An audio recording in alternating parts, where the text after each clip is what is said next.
घने जंगलों और ऊंचे पहाड़ों के बीच बसा था सूर्यगढ़ राज्य। यह राज्य अपनी समृद्धि, न्याय और प्राकृतिक सौंदर्य के लिए दूर दूर तक प्रसिद्ध था। उस राज्य के राजा वीरेंद्र सिंह एक पराक्रमी योद्धा थे। युद्ध में उनका कोई मुकाबला नहीं था, लेकिन उनके भीतर एक ऐसी कमी थी जो उन्हें अक्सर बेचैन रखती थी। वे लोगों को उनके कपड़ों और हैसियत से पहचानते थे। एक दिन राजा अपने सैनिकों के साथ शिकार पर निकले। हिरण का पीछा करते करते वे अपने दल से काफी दूर निकल आए। दोपहर की धूप तेज थी और प्यास से उनका गला सूख रहा था। तभी उन्हें पहाड़ों के बीच बहते एक निर्मल झरने की कलकल सुनाई दी। राजा घोड़े से उतरकर धीरे धीरे झरने की ओर बढ़े। जैसे ही वे पास पहुंचे, उन्होंने देखा कि झरने के दूसरी ओर एक युवती पानी में स्नान कर रही थी। राजा तुरंत एक विशाल चट्टान के पीछे हट गए। उन्होंने अनजाने में उसे देख लिया था। उन्हें अपनी भूल का एहसास हुआ और उन्होंने तुरंत नजरें झुका लीं। कुछ ही क्षण बाद युवती ने पत्तों की सरसराहट सुनी। उसने जल्दी से अपने वस्त्र संभाले और सावधानी से बाहर आई। कौन है वहां? उसकी आवाज में डर कम और साहस अधिक था। राजा चट्टान के पीछे से बाहर आए और बोले, डरो मत, मैं अनजाने में यहां आ गया। मेरा उद्देश्य तुम्हें परेशान करना नहीं था। युवती ने उनकी आंखों में देखा। उसे लगा कि सामने खड़ा व्यक्ति कोई साधारण शिकारी नहीं है। आप कौन हैं? मैं सूर्यगढ़ का राजा वीरेंद्र हूं। यह सुनते ही लड़की ने झुककर प्रणाम किया, लेकिन उसके चेहरे पर भय नहीं था। महाराज, यदि आप सचमुच न्यायप्रिय हैं तो एक बात कहूं, निसंकोच कहो। राजा की सबसे बड़ी पहचान उसका मुकुट नहीं, उसका चरित्र होता है।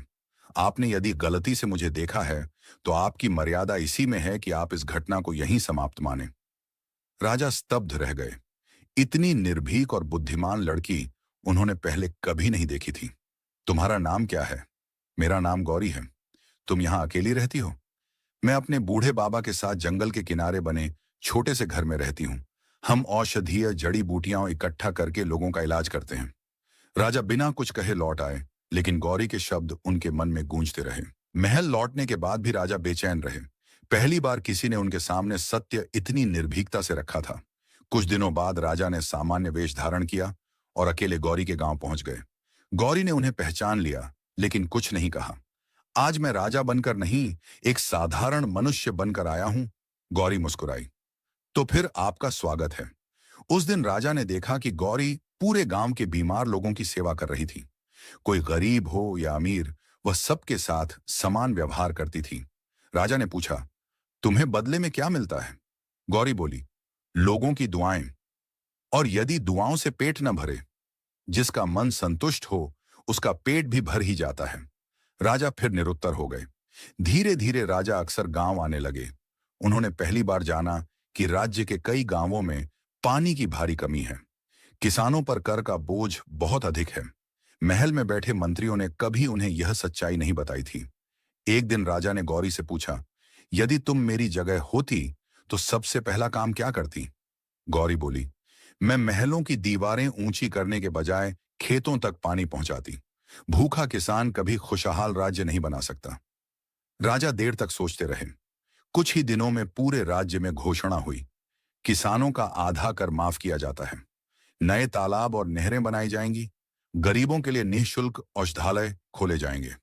पूरे राज्य में खुशी की लहर दौड़ गई, लेकिन मंत्रीगण नाराज हो गए। उन्हें लगा कि राजा पर किसी ने जादू कर दिया है। उन्होंने गौरी के खिलाफ षड्यंत्र रचना शुरू कर दिया। मुख्यमंत्री समान अधिकार रखने वाले महामंत्री सोमदेव ने राजा से कहा, महाराज, एक साधारण लड़की के कारण आप राजकाज भूल रहे हैं। राजा मुस्कुराए।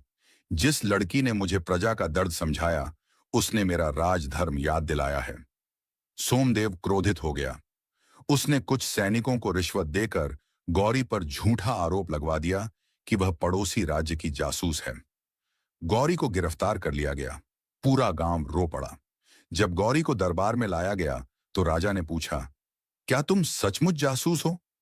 गौरी ने शांत स्वर में कहा, यदि सच बोलना अपराध है तो मैं अपराधी हूं। राजा समझ गए कि यह षड्यंत्र है। उन्होंने एक एक सैनिक से पूछताछ करवाई। आखिरकार सच्चाई सामने आ गई। महामंत्री सोमदेव ही इस साजिश का मास्टरमाइंड था। राजा ने उसी समय उसे पद से हटाकर कारागार भेज दिया। पूरा दरबार तालियों से गूंज उठा। कुछ समय बाद राज्य में भीषण सूखा पड़ गया।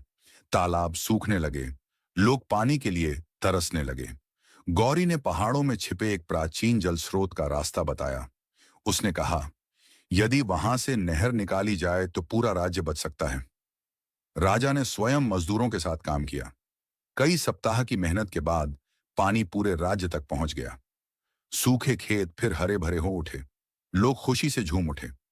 राजा ने एक दिन दरबार में सबके सामने कहा, आज यदि मेरा राज्य सुरक्षित है तो उसका श्रेय गौरी को जाता है।